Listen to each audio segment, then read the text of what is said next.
Hello and welcome to Thought for July the 31st.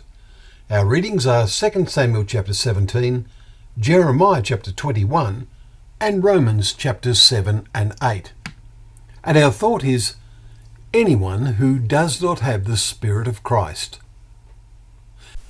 How challenging to our minds, no, more than that, to our hearts, are the words of Paul that we read today.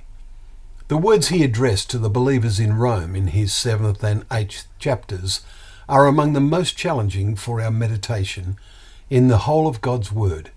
They demand our heartfelt meditation. There are two ways before us, two options as how we should live our lives. It is fatal to just drift along. Our hearts and minds must have a clear focus on the way ahead. In this respect, we see our minds as a spiritual camera, a camera that does not have an automatic focus.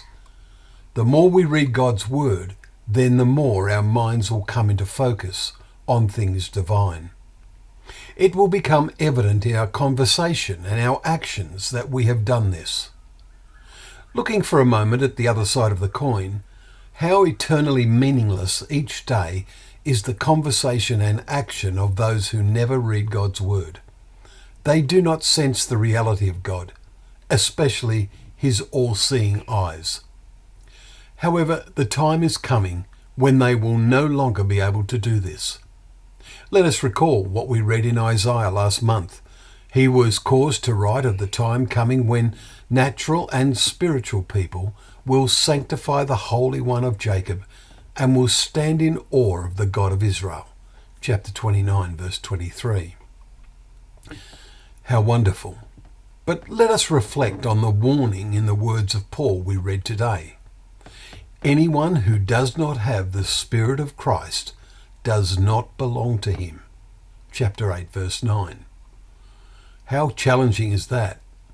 Let us ask ourselves, to whom do I belong? How vital that we have the Spirit of Christ.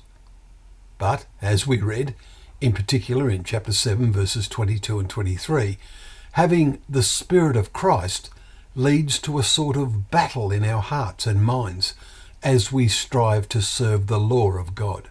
Verse 25. Let us read again and again chapter 8 to see how it provides the triumphant sequel to the battle. Verse 9 is the one we should, indeed must, memorize. You, however, are not in the flesh, but in the Spirit, if in fact the Spirit of God dwells in you. Anyone who does not have the Spirit of Christ does not belong to him.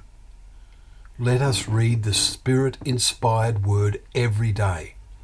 This alone lays the foundation for truly developing the Spirit of Christ. Well, thank you once again for joining us for Thought for the Day, where together we can open up God's Word, knowing that Word to be a lamp to our feet and a light to our path.